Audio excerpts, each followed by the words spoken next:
Foreign Minister Kuleba's visit is, in my view, very important.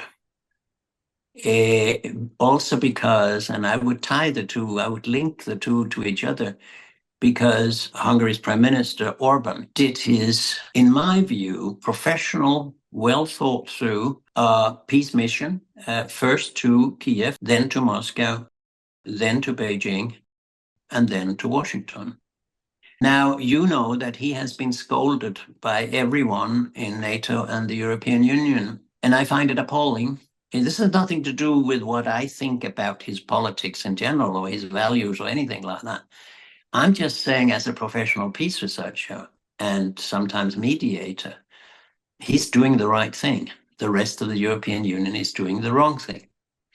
So it could very well be that Mr. Kuleba is, in consequence of the fact that Orban has opened some doors and presented some ideas or heard something at all the 4 points he's been, that sets in motion a long-term conflict resolution process where China, of course, will have to play an important role. China increasingly puts out papers, analysis of, let's say, general principles that should apply. Now, China's proposal for moving towards some kind of solution to the Ukraine problem is not to say the future should look like this, A, B, and C. It is to go around saying, what is the framework conditions? What is it we must discuss? How do we approach the underlying conflict? Not only the war, but the underlying conflict. There's some reason why it exploded in violence.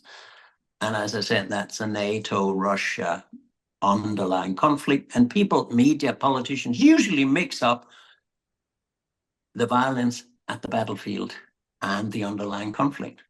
That's totally wrong to do. The underlying conflict is where the key to peace is. There's no key to peace in the battlefield. And framework conditions, as you have proposed, plus ceasefire, plus consultations with different parties, plus a lot of other things that may take years to get through. And at the end, you invite people to sit at a negotiation table. And the moment you invite people to the negotiation table, you should be sure that they will sign a piece of paper. Because if you get to the negotiation table and nothing is signed, and they leave again and say, there you see, we can't talk with these guys on the other side, then it's better not to have met. So the whole question of peacemaking, conflict analysis, peacemaking, mediation, reconciliation, what do you fear for the future?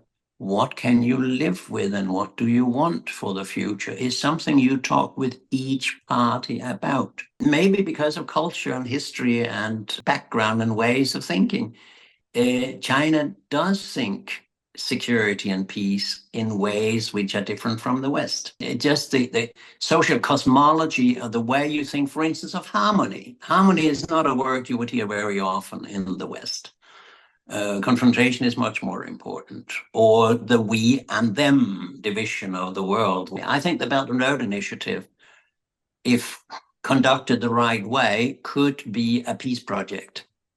Maybe it already is, but when you start working and become mutually dependent and do win-win, you are less likely to start killing each other. But I'm very happy to see that Ukraine's official representative is in China.